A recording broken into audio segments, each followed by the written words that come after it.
Good morning and happy Purim to you. It is the second day of Purim for us, the first for some people still. A time to rejoice in the Lord's deliverance.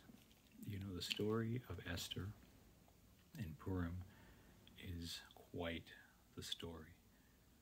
I mean, you read it and it's better than a good deal of the dramatic novels or movies out there. They can't really put it in a movie to do it justice when you read it. And it's a story of God's dramatic deliverance. You know, I was thinking a while back about all the times people refused to bow to really the workings of the devil, to men saying, hey, bow to me, bow to what I say. Bow, bow, bow, pay homage to me, worship me, basically.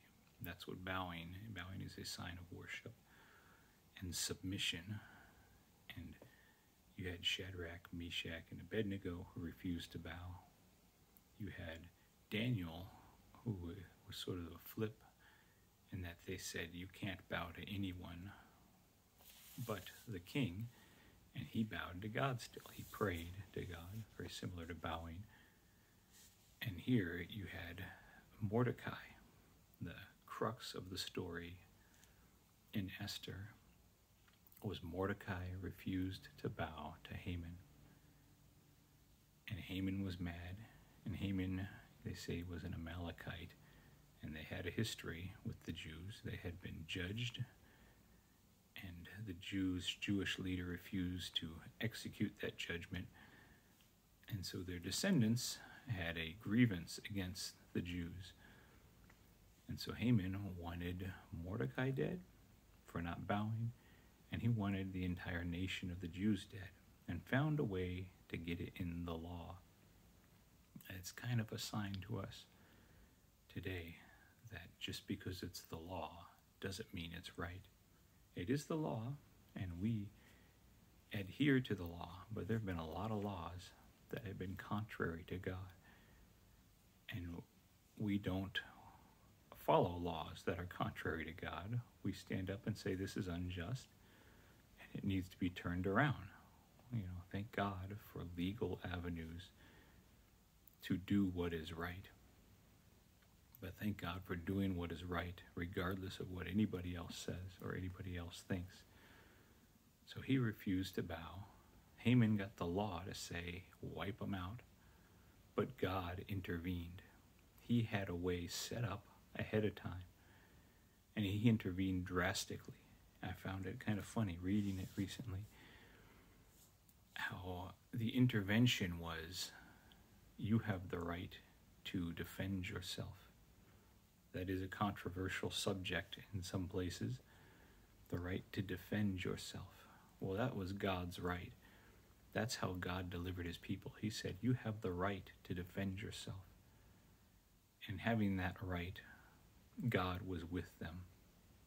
And when God is with you, you have no more troubles, basically. That doesn't mean you lay down and say, oh, all the good is coming. God is with me. So I'm just going to lay here and watch Netflix all day. No, God is with you, so he empowers you to succeed. And that's what he did in that story. And so they celebrated. They celebrated, first of all, with fasting. It's not a celebration to fast, but remembering that they petitioned God. Not every result or time where God comes through does he come through just because we sat around and we were favored.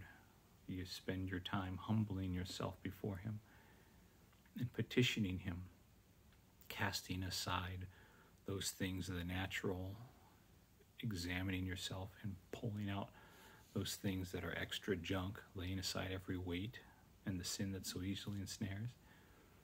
And then they celebrate with feasting, rejoicing in what the Lord has done. I find it really interesting that God enjoys it when we enjoy what he's given us. We feast. How can I worship God by eating? Well, apparently I can. I don't do it all the time. That's not an excuse to eat a bunch. So when God says rejoice in a feast, that's a time to throw a feast and say, Lord, this feast is for you. I haven't seen the Father come down and eat a chicken leg with me, but I'll do it anyway and rejoice in the good things the Lord has done. So today, rejoice in the good things the Lord has done. Or perhaps today, humble yourself. And then tomorrow, rejoice in the good things the Lord has done. For not only has he done great things, he's got better things, awesome things. We are on the crux of some of the most dramatic historical times of God's goodness in the history of the world. So it's a time to rejoice. Amen.